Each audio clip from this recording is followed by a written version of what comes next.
जय सिया राम मित्रों। आज हम बात कर रहे हैं पुण्य पवित्र मास पुरुषोत्तम मास के 5वें अध्याय की। अधिक मास है, वैकुंठ में श्री हरि विष्णु के चरण कमलों में गिर पड़े हैं, बेहोश हो गए हैं।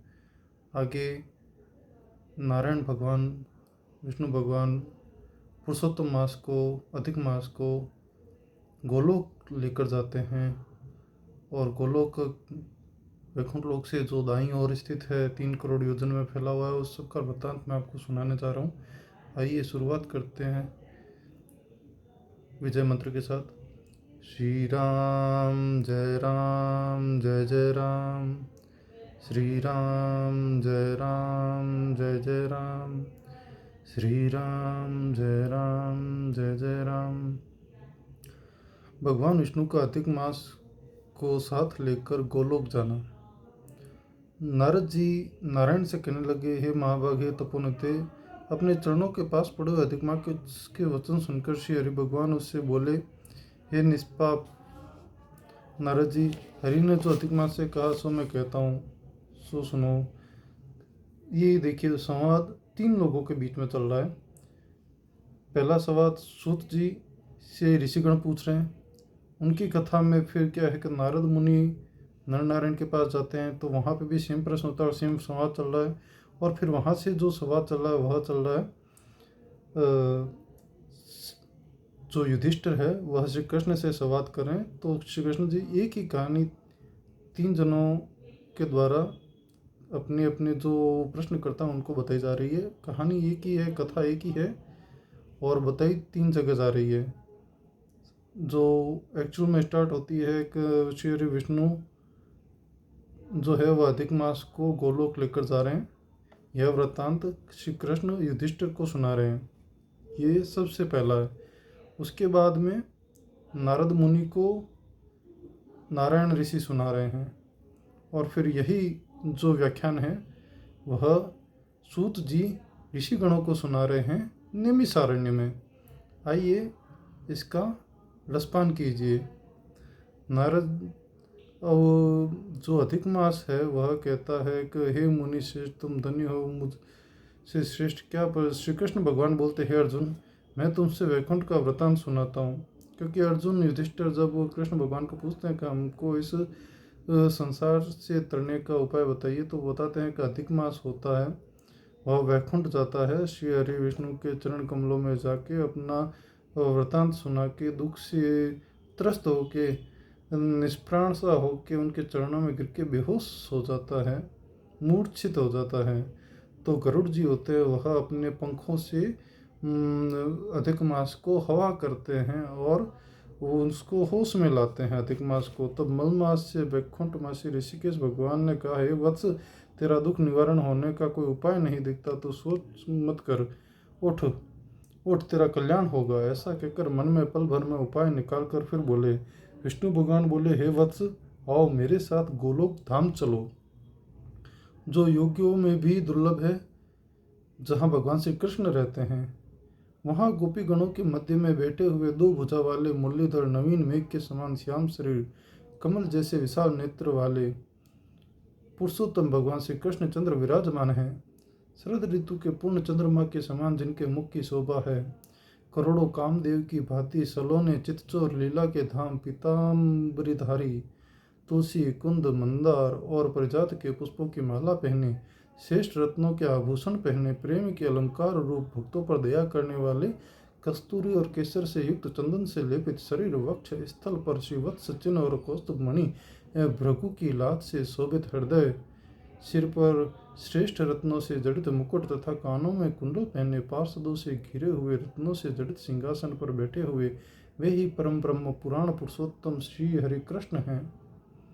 स्वेच्छा में ब्रह्मांड के बीज, सर्वाधार, परात्पर, निष्काम, निर्विकार, अत्यंत परिपूर्ण, प्रभु, प्रकृति से परे, ईशान, निर्गुण, नित्य विग्रह श्री कृष्ण गोलोक में तेरा दुख दूर कर देंगे, चलो वहीं चले। श्री नारायण बोले। इतना कहकर हरि भगवान मलमास का हाथ पकड़कर गोलोक को ले गए।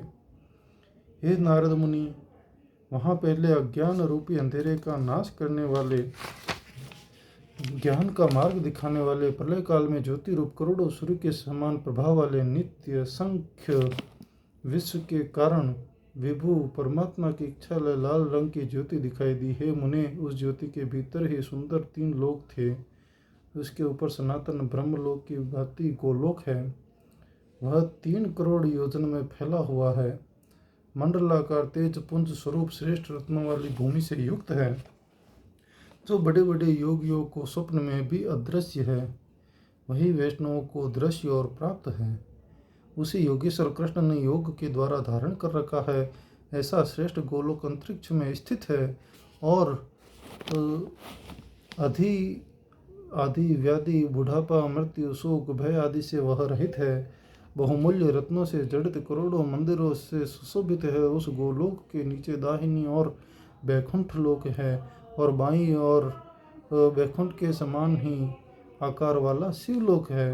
वैकुंठ का फैलाव 1 करोड़ योजन का है और उसका आकार जिसमें करोड़ योजन लंबा और मंडलाकार है। वहाँ पीले वस्त्रों से शोभायमान वैष्णवजन रहते हैं। कहाँ? वैकुंठ लोक में। वे वैष्णव शंख चक्र गदा पद्मधारी श्री लक्ष्मी जी के साथ चतुर्भुज रूप में रहते हैं और वैकुंठ की स्त्रियां लक्ष्मी जी के समान सुंदर हैं। उनके चलने से पायजेब और गर्दन की झनकार बड़ी प्यारी होती है। गोलोक के बाईं ओर जो शिवलोक है, वहाँ प्रलय नहीं होता और सृष्टि काल में पार्षद लोग रहते हैं। वह 1 करोड़ योजन में फैला हुआ है। वहाँ महादेव जी के गण सारे शरीर में भस्म रमाए, सर्पों के जनेऊ पहने, ललाट पर अर्धचंद्र धरे, हाथ में शूल पट्टिस लिए, जटाओं में गंगा धारण किए हुए 3 नेत्र वाले पराक्रमी शूरवीर रहते हैं। गोलोक में निरंतर परमानंद कारक परम हर्ष को करने वाली अत्यंत मनोहर एक महान ज्योति है। उस ज्योति में अत्यंत सुंदर एक रूप है, जो नील कमल के समान श्याम वर्ण, कमल के समान लाल नेत्र, आनंद जनक निराकार, परे से भी परे, जिसका योगी जन अपने ज्ञान चक्षुओं से निरंतर ध्यान करते हैं। करोड़ों शरद ऋतु के पूर्ण चंद्रमा के समान अत्यंत देदीप्यमान उनका मुख है। करोड़ों कामदेव के समान उनका सुंदर विग्रह है।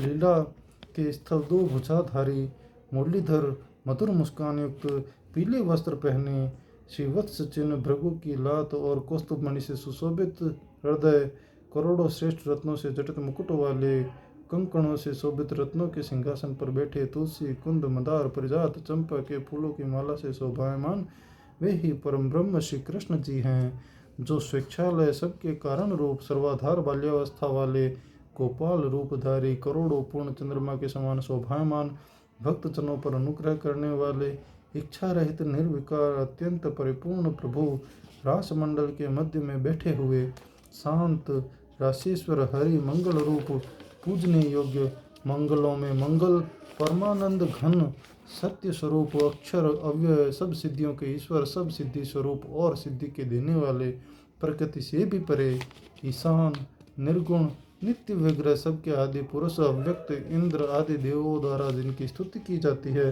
नित्य स्वतंत्र एवं परमात्मा स्वरूप शांति परायण, ऐसे प्रभु का शांत स्वभाव वाले वैष्णवजन ध्यान करते हैं। केवल उत्कृष्ट रूप एक भगवान ने ही धारण किया है। यह कहकर विष्णु भगवान अधिक मास को रजोगुण से गिरा हुआ जानकर गोलोक को ले गए। सूत जी बोले, सत्कर्म ग्रहण करने वाले वाणी कहकर जब नारायण चुप हो गए, तब नारद जी पुरुषोत्तम मास महाउत्सव संबंधी नई नई कथा सुनने की अभिलाषा से नारायण बोले, प्रिय मित्रों, यह हमारा 5वां अध्याय पूर्ण हुआ पुरुषोत्तम मास का। श्री राम जय जय राम, श्री राम जय जय राम, श्री राम जय जय राम। हरि ओम तत्सत।